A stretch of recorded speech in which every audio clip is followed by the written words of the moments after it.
Hello, everyone, and welcome to another episode of Spilling the Tea. This time we've got another Boston member. We're here with Coach Ascoff this time. Hello, hello, Cameron. If anyone doesn't know who Coach Ascoff is, obviously worked with us through last season as an assistant coach Yep. and is with us again coming into next year. I'll just get straight into the questions. The Apple is Crying asks, what were the biggest challenges of coaching remotely from last season? So not being able to be with us, obviously. It's kind of hard when you coach, especially this season. I had like high hopes of like being able to finally see your team and everything, which is something. So I come from this was my first year of coaching, and I come from professional tier two in Europe background. So very rarely did I meet my teammates and everything. Most of the time it was online competition, right? So I was really hype about being able to see my players and everything. I think it's important for motivation and like building links and everything. This was probably the hardest part about like being able to establish a link of confidence and trust with the player without ever seeing him, especially in a situation where like he sees the other players and he sees the other coaches. So I was kind of left out a little bit at the beginning, even though I was working hard. But I was left out a little bit at the beginning. And I had like to, just force myself to keep going, even though I wasn't getting much recognition in the team. So that was probably one of the hardest parts about coaching remotely. One of the other aspect, which is less essential or less of a big problem, is, for instance, when I was coaching uh, the Korean guys, when you only have English and they were starting to learn English. Obviously, now it's much better. Their English level is much better. But it's much harder, I think, to make them understand without being able to use body language. So it was only my voice. I have an accent. They were learning English. So yeah, it wasn't easy at first. That's something that you don't really think about when it comes to like coaching, especially with like mixed teams, but language barriers can be a big issue, especially in the beginning. What must have been hard as well is when we did have like our wins and stuff, not being able to be there and like actually, sort of enjoy the win with the team as well, because I always felt bad whenever I realized that, because you're always working with us over the mic, Yeah. and then you wouldn't be there for the actual like, you know, after we'd won acceleration moment. Yeah, I had this disconnection. I was like, everybody's yelling, everybody's super happy, and so like, yeah, let's go. And then I actually, well, because you guys all get up and all put your microphone down and everything. Like I don't have any sound left, and I just see people hugging and everything, and I'm like, oh, well, I guess I'm just gonna go downstairs and see my girlfriend or whatever. But yeah, it was. It's okay. In the moments of victory, like for a few seconds, I feel like, oh, I'm not here. Like I wish I was here. But then I move on. Like I feel like at least everybody's happy, so it's okay. It was harder in the moments of defeats where like I feel like everybody's was frustrated and just get up, just go out of the room, no celebration or anything. There was the moments where I wish I was there to try and help with the mood more than for the victories, I think. SN Leitzler asks, do you notice a difference in how quickly players adapt to a meta based on what role they play or what characters they play? No, I think it's highly dependent on the individual, not the role. Maybe a little bit harder sometimes. I would say like one role, like the hit scan role, there is a bit of so maybe a bit of a meme of like the guys that can click heads but cannot think. But from my experience, yeah, if there is one role that maybe struggles a little bit is like the hit scan role of like understanding, because it's understanding metas and understanding strategies and what's your like part in the strategy, right? So sometimes some hit scan that I've seen struggles a little bit with it, but also there are a lot of them that don't. I think it's mainly up to the individual, not the rule.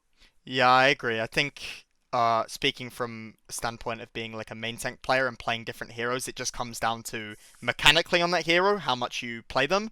But then once you sort of adapt and learn the hero at a high level and practice them a lot, Yeah, it always comes down to the same thing. It's about learning what to do in each moment, like how to position, when's the best time to use your ult, when you want to be engaging, disengaging. It's always the same things. So it's more about understanding of the role in the game in general than it is like role-based learning yeah, heroes, I yeah, guess. But definitely, there definitely are harder heroes in each role. Like obviously, Wrecking Ball's like a harder mechanical hero for in sure. like the main tank role. But one thing that I've learned as well this season is like at this level of play, most of the time you don't teach a guy how to play the hero, you teach him how to play in the meta and in the team synergy and everything. So very few times actually like the feedback about mechanical skill is relevant, unless like there is a guy that is like learning a new hero or something.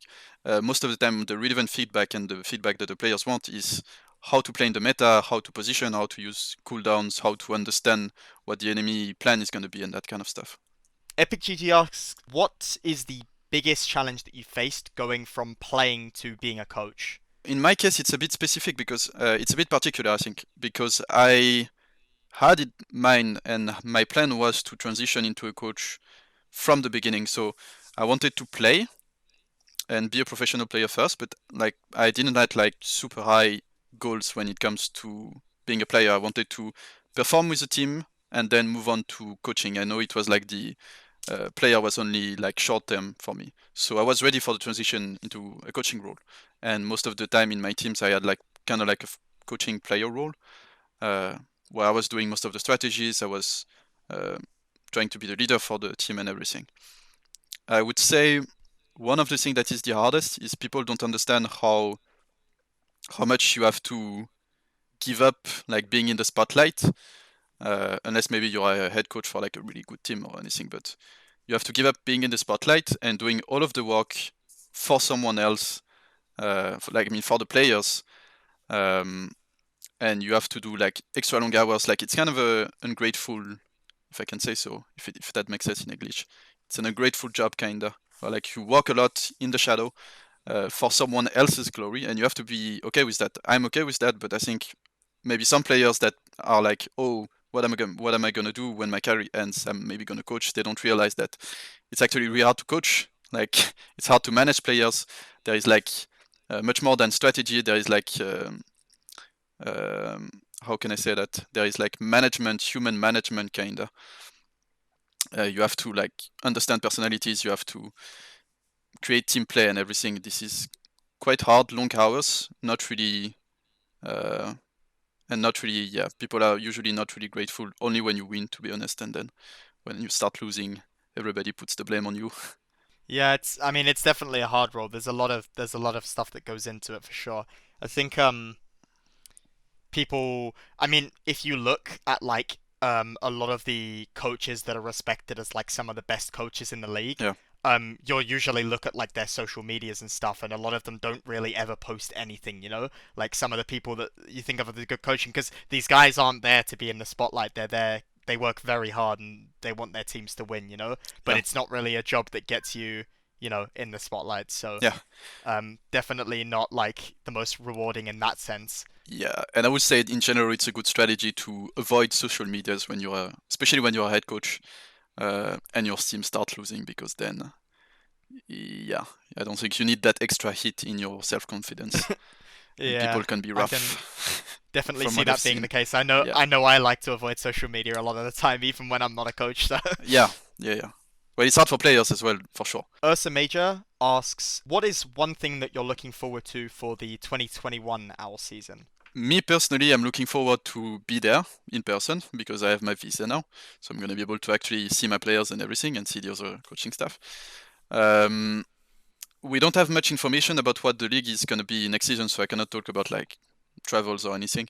But Of course, yeah. um, in general, I'm pretty hyped because this year I've been there from the beginning in terms of recruitment phase of coaches, of players, and everything. As of last year, I was there at the very end, so the players were already recruited, the coaches were already recruited. This year, I've been there from the beginning, and I've watched every coach application, I've watched every player's trials and everything. And the players that we recruited and that are maybe going to be announced soon, TM, I'm really, and the coaches too, I'm really confident about, and I'm really hyped to move forward, like being 100% sure that like I was there to confirm that, like, these guys are good. I know that these guys are talented and everything. It must be an exciting time as a coach to sort of see these, players and coaches that you might be working with in the future, Yeah, see what they bring to the table when they're all put together and when they're put with the guys that are staying and the coaches that are staying. Obviously, it's super interesting time for everyone. I think. Voldangur asks, if you weren't coaching OWL, what would you be doing? Do you think? we're probably coaching contenders. I don't see myself doing anything. So it was, as I said, it was a long-term project for me. I don't see myself doing anything but coaching for now. For mid to long term, which is like a few years, I don't see myself doing anything else. I'll see when I don't have the motivation and the passion to coach. I mean, it's important to be like super motivated to do what you do, you know? Like Yeah, it's the same thing as a player. Like people always ask what you think you're going to do afterwards, but for now it's like, well, I have this year that I need to focus before I can even think about doing anything else. So, it's good to think about the future and prepare for yourself, obviously. Don't, you know, have no options afterwards, but yeah, the important thing is to focus on what you're doing and make sure you're motivated to keep doing that, I think. sure, yeah. And personally, I see coaching as like something that you can stay on. I think it's a bit of a shame that uh, it's hard. It's easy to burn out in esport in general and in Overwatch League, and like players and coaches tend to burn out really fast.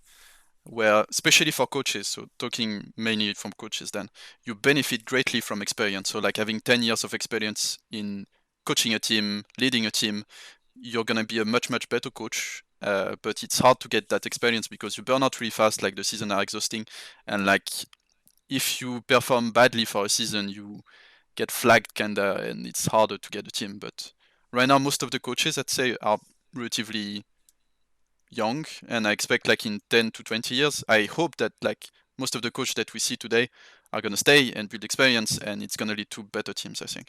Troj3 asked the question, what are your expectations for the team's performance in 21 if you had to take a step back and like think about it from an outside perspective? How do you think that things are shaping up? Pretty well. In terms of expectations, so you guys will see when we announce the full roster, but right now we have most of the players in mind. There is like one or two that we're still discussing. Um, I'm pretty confident. It feels like a lot of the teams are going to be stacked next season too. Uh, so I've seen the announcement from Justice, from Dallas, or that kind of team. But I'm pretty confident in our team for next season. Compared to last season, I think we have much more talent. It's going to be much more well organized. It's going to be an upgrade everywhere in terms of players, coaching staff, more experience, and that kind of stuff. So I'm pretty hype. I would say definitely we need to go for playoffs. I don't know where the limit is going to be at like top 12 or top 8 for playoffs, but we need to get to playoffs, and then from that, I cannot see it's too hard like without knowing the other roster, without screaming, without having our full roster yet. But definitely we need to aim for playoffs and then go as far as we can. Yeah, I mean, obviously, most of it sort of falls into place after the season starts. People start practicing, the hard work all comes together, but, Yeah. you know, you can only really have a rough idea from now, but it's good. It's good. I'm also very confident, so Yeah, you gotta be. it's good that those I think opinions line up. people will see, but I think we have legit reasons to be hyped up as well. It's not only self-confidence and sick. Jane Up Gaming asks, what do you think was the team's biggest weakness last season in general? If you had to like, could be like a wider thing, it could be something quite specific. Anything that comes to mind? Main tank. No, really, no. For real though.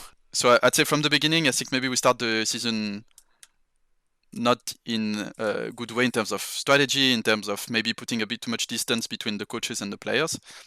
So we had a rough start, and like there was a snowball of stuff happening, and the fact that with COVID it was really hard for us to get players with like it was contract stuff and everything, but we couldn't recruit anyone that we wanted.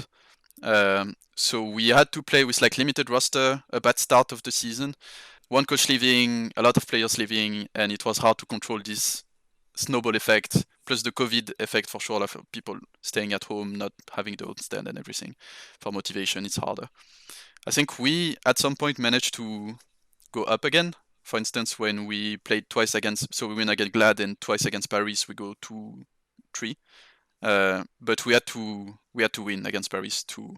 It's only win or lose, and we lost. And even though it was close, then it went down again until playoffs, where I think playoff we did pretty well. But yeah, I'd say rough start. The rough start is on us, coaching staff, I think, and then the snowball. Some of the stuff are on us, and then some of the stuff are just unlucky about like the players, the drama, and the COVID situation.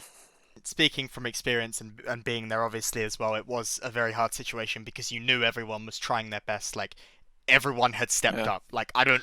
There was not a single person, player or coach on the team that had not stepped up massively from the start of the season all the way through to the end. Everyone was always giving as that little bit extra that they could every single day and week, as it went on. Mm. Um, but obviously there are certain things that are uncontrollable. There are certain things that mistakes that might have been made that have been learned from as well. So, obviously there's no like direct blame that falls on any particular person or like set of people. But yeah, it's all hard, but we've learned a lot from it. So William F asks, what have we been looking for in signings, and what are we building for? One thing that I was looking for is like in the trials that we have done is like even though most of the time the trials in Overwatch League is like you put 6 people that have normally never played with each other against 6 other people that have never played with each other. And so one of the things I was looking for actually is people and players that will tend to still, even though there is no synergy in the team and it's only for 2 hours, will tend still to try to create some team play and try to communicate with the teammates and everything, and like give structure to the communication or that kind of stuff. This is one thing that I personally put a lot of value on.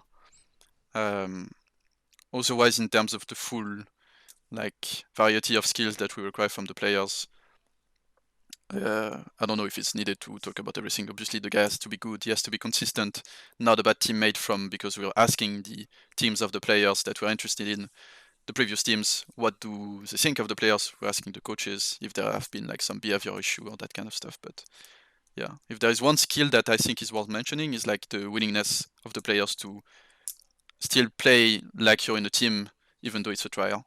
And it's really important for people to be able to communicate. I think one of the biggest skills that I learned over the course of my career as someone who communicates a lot and has been a shot caller in a lot of metas is to like be able to actually sort of play with players that you might have never played with before, or have a very small amount of experience playing with, and being able to like talk to them directly, tell them what you want to do clearly so that they understand, and then have them like able to execute stuff with you, because it's a very hard skill to do when you're not used to playing with someone, and it does take a long time and a lot of synergy with people to set it up so that it's perfect every time. Yeah, for sure, for sure. I see what you mean, yeah. And like the willingness to try and create this link is something that I value a lot, because eventually it's more than just it's gonna give better results in game. It's just a matter of like a player trying to build a connection with another. That means that he's willing to play in team and wants to play in a team. That means probably not super ego motivated. So